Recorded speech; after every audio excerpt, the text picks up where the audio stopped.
ನೋಡಿ ಫ್ರೆಂಡ್ಸ್, ಎಲ್ಲರೂ ಚೆನ್ನಾಗಿ ಗೊತ್ತಿದ್ದೀನಿ. ಹಾಗೆ ನಮ್ಮ ಚಾನಲ್ ಲೈಕ್ ಮಾಡಿ, ಶೇರ್ ಮಾಡಿ, ಕಮೆಂಟ್ ಮಾಡಿ, ವಿಡಿಯೋ ಇದೆ ಅಂತ ಹೇಗಿಂತ ಹೇಳಿ. ಆಗ ನಿಮಗೆ ಈ ಗಿಡ ಬೇಕಾದರೆ ಟೈಟಲಲ್ಲಿ ನಮ್ಮ ವಾಟ್ಸಪ್ ನಂಬರ್ ಇರುತ್ತೆ, ಅದಕ್ಕೆ ಮೆಸೇಜ್ ಮಾಡಿ. ಹಾಗೆ ನಿಮಗೆ ಲೊಕೇಶನನ್ನು ಕಳಿಸ್ತೀವಿ, ನೀವು ಬರ್ಬೋದು. ಇದು ಯಾವುದಪ್ಪ ಗಿಡ ಅಂದ್ರೆ ಕಣ್ಣೀರು ಅಂತ. ಇದರಲ್ಲಿ ಹಲವಾರು ಇದಕ್ಕೆ ಹೆಸರದ. ನಾವು ಕಣ್ಣೀರು ಅಂತ ಹೇಳ್ತೀನಿ. ಇದರಲ್ಲಿ 5 ಥರ ಬರುತ್ತೆ ಹೆಸರು ಇದಕ್ಕೆ.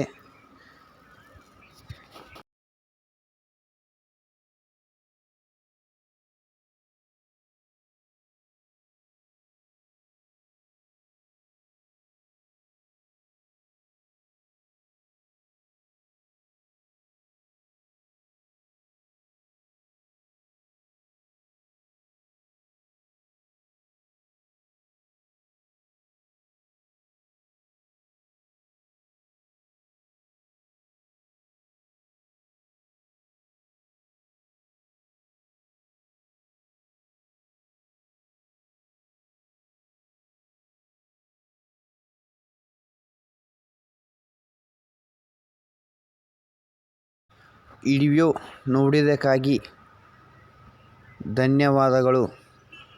ಮತ್ತೊಂದು ವಿಡಿಯೋದಲ್ಲಿ ಸಿಗೋಣ.